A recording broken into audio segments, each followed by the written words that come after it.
আসসালামু আলাইকুম ওয়া রাহমাতুল্লাহ। প্রিয় দর্শক, আশা করি আপনারা সকলেই অনেক ভালো আছেন। আমাদের চ্যানেলটিতে প্রতিনিয়ত ইসলামিক ও শিক্ষণীয় ভিডিও আপলোড করা হয়, তাই লাইক, কমেন্ট ও সাবস্ক্রাইব করবেন বলে আশা রাখি। চলুন ভিডিওটি শুরু করা যাক। প্রিয় বন্ধুরা, একজন মুসলমান ব্যক্তিকে কিছু অবিশ্বাসী মিলে সমুদ্রের উত্তাল ঢেউয়ের মাঝে জাহাজ থেকে ফেলে দেয়। তারপর সেই মুসলমান ধার্মিক ব্যক্তির সাথে এমন অলৌকিক ঘটনা ঘটেছিল যা জানলে আপনার হৃদয়কে কাঁপিয়ে তুলতে বাধ্য করবে। যারা সেই মুসলিম ব্যক্তিকে সমুদ্রে ফেলে দিয়েছিল তাদের সাথে কি ঘটেছিল এবং সেই অসহায় ব্যক্তিটিকে আল্লাহ কি অলৌকিক দৃশ্য দেখালেন।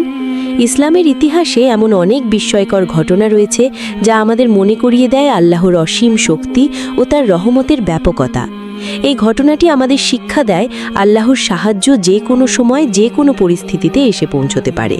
যত কঠিনই পরিস্থিতি হোক না কেন, একজন মুমিনের উচিত নিজের ঈমানকে শক্ত রাখা এবং একমাত্র আল্লাহর ওপর ভরসা রাখা। ঘটনাটি একটি সাগর যাত্রার। জাহাজে ছিল ব্যবসায়ী ও মালপত্র, সবকিছুই ঠিকঠাক চলছিল। হঠাৎ করে সমুদ্রে প্রবল ঝড় শুরু হয়। জাহাজ দুলতে থাকে এবং ডুবে যাওয়ার আশঙ্কা বাড়ে। জাহাজের ক্যাপ্টেন তখন সবাইকে বললেন, জাহাজে ওজন অনেক বেশি হয়ে গেছে, বাঁচতে হলে আমাদের কিছু মালপত্র সমুদ্রে ফেলতে হবে যাতে জাহাজ হালকা হয় এবং নিরাপদে তীরে পৌঁছতে পারি, কারণ আমাদের জীবন মালপত্রের চেয়ে অনেক মূল্যবান। এই কথা শুনে সবাই একমত হলো। তারপর কেউ একজন বলল, এই যে নতুন ব্যবসায়ী এসেছে, সে প্রচুর মাল এনেছে, শুধু ওর মাল ফেললেই আমাদের বাঁচার উপায় হবে। বাকি ব্যবসায়ীরাও তাতে একমত হলো। কিন্তু সেই মুসলমান ব্যবসায়ী বলল, শুধু আমার মাল কেন, সবাই যদি একটু একটু করে ফেলে দেয় তাহলে ক্ষতিও ভাগ হয়ে যাবে আর সবার জীবনও রক্ষা পাবে। কিন্তু কেউই তার কথা শুনল না, বরং তারা একজোট হয়ে গেল, ঝগড়াঝাটি করল আর শেষমেশ তাকে এবং তার মালপত্র সহ তুলে সোজা সাগরে ছুঁড়ে ফেলে দিল। তারপর নিজেরা নিরাপদে জাহাজ চালিয়ে যেতে লাগলো।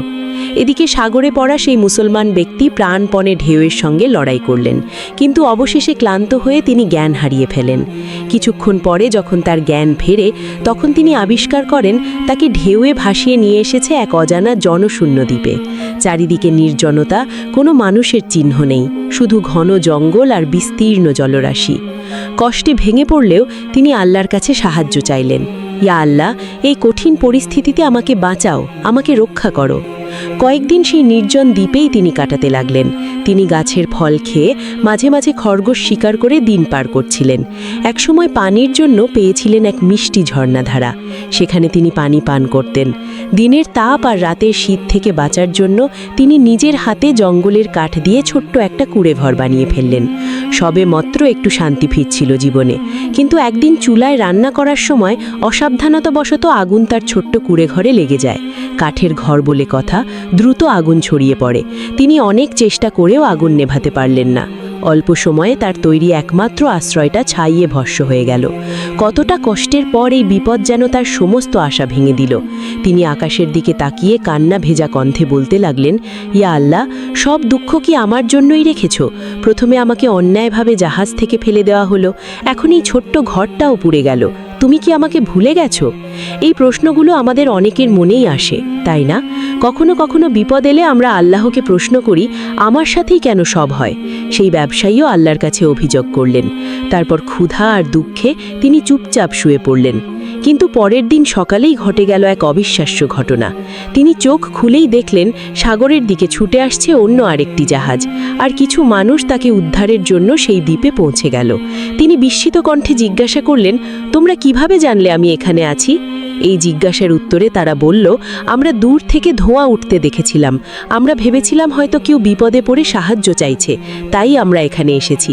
এই কথা শুনে ব্যবসায়ী কান্নায় ফেটে পড়লেন, সেজদায় পড়ে গেলেন এবং বললেন, ইয়া আল্লাহ, আমি যা ভেবেছিলাম তা ভুল ছিল। তুমি আমার ছোট্ট কুঁড়েঘর জ্বালিয়ে দিয়ে আমার জন্য নতুন জীবন পাঠিয়েছ।